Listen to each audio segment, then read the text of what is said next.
కరీంనగర్ అంబేద్కర్ స్టేడియంలో స్వదేశీ జాగరణ మంచు ముగింపు వేడుకలకు హాజరయ్యారు కేంద్ర మంత్రి బండి సంజయ్.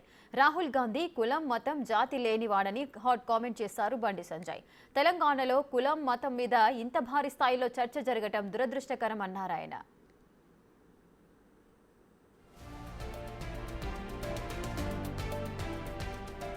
1994లో మోదీ కులాన్ని బీసీగా మార్చిందే కాంగ్రెస్ అని రాహుల్ తాత ఫిరోజ్ ఖాన్. అయితే రాహుల్ బ్రాహ్మణ్ ఎలాగయ్యాడో అర్థం కావడం లేదని అంటున్నారు బండి సంజయ్. రాహుల్ తల్లి సోనియా గాంధీ క్రిస్టియన్, రాజీవ్ ముస్లిం అయితే రాహుల్ కూడా ముస్లిం అవుతారని అన్నారు కేంద్ర మంత్రి బండి సంజయ్. ఎందుకంటే తండ్రి కులమే తనయుడికి కూడా వస్తుంది కాబట్టి ఇదే కరెక్ట్ అన్నారు ఆయన.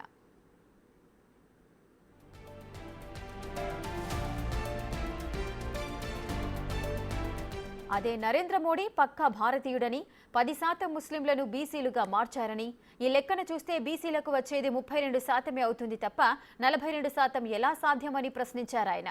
లవ్ జిహాదీ, మత మార్పిడులకు వ్యతిరేకంగా మహారాష్ట్ర తరహాలో తెలంగాణలోనూ ఒక చట్టం తేవాలని, హిందూ బీసీలకు 42% ఇచ్చినప్పుడు మాత్రమే కేంద్రం సహకరిస్తుందని చెప్పారు బండి సంజయ్.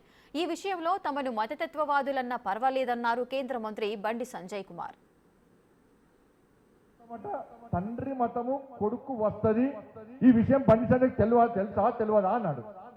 నాకు తెలిసే మాట్లాడినా వాళ్ళ నరేంద్ర మోడీ గారు బీసీయా కాదా ఒక ముఖ్యమంత్రి మాట్లాడాడు. నరేంద్ర మోడీ గారు బీసీ అని ఆయన కులాన్ని బీసీగా మార్చిందే కాంగ్రెస్ పార్టీ వాళ్ళు. ఎప్పుడు 94లో పాపం రేవంత్ రెడ్డి గారు తెలియదు పాపం. అది ఆయన అప్పుడు టీడీపీలో ఉండే, ఆయనే పాపం అప్పుడు టీడీపీలో ఉండే కాబట్టి నరేంద్ర మోడీ కాంగ్రెస్ పార్టీ చేంజ్ చేస్తాము. ఇవాళ 94లో నరేంద్ర మోడీ గారి క్యాస్ట్ను బీసీ జాబితాలో చేర్చింది కాంగ్రెస్ పార్టీ ప్రభుత్వం. అప్పటి నరేంద్ర మోడీ గారు బీసీ. ఇవాళ నరేంద్ర మోడీ గారు బీసీ కాదినప్పుడు నేనేమన్నా అంటే, మరి రాహుల్ గాంధీ గారు ఏ మతము, ఏ కులము, ఏ జాతి, ఏ దేశము అన్నా. రాహుల్ గాంధీ గారి తాత పేరు ఏం పేరు తెలుసా? ఫిరోజ్ ఖాన్ గాంధీ. ఏ పేరు?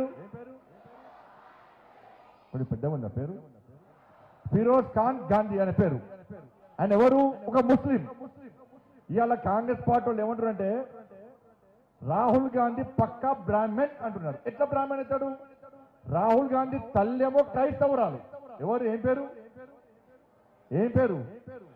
సోనియా గాంధీ. రాహుల్ గాంధీ తండ్రి రాజీవ్ గాంధీ తండ్రి ఎవరు? ఫిరోజ్ ఖాన్ గాంధీ ముస్లిం అయితే రాజీవ్ గాంధీ ముస్లిమే. మరి రాజీవ్ గాంధీ ముస్లిం అయితే రాహుల్ గాంధీ ఎవరు? ముస్లిమే కదా.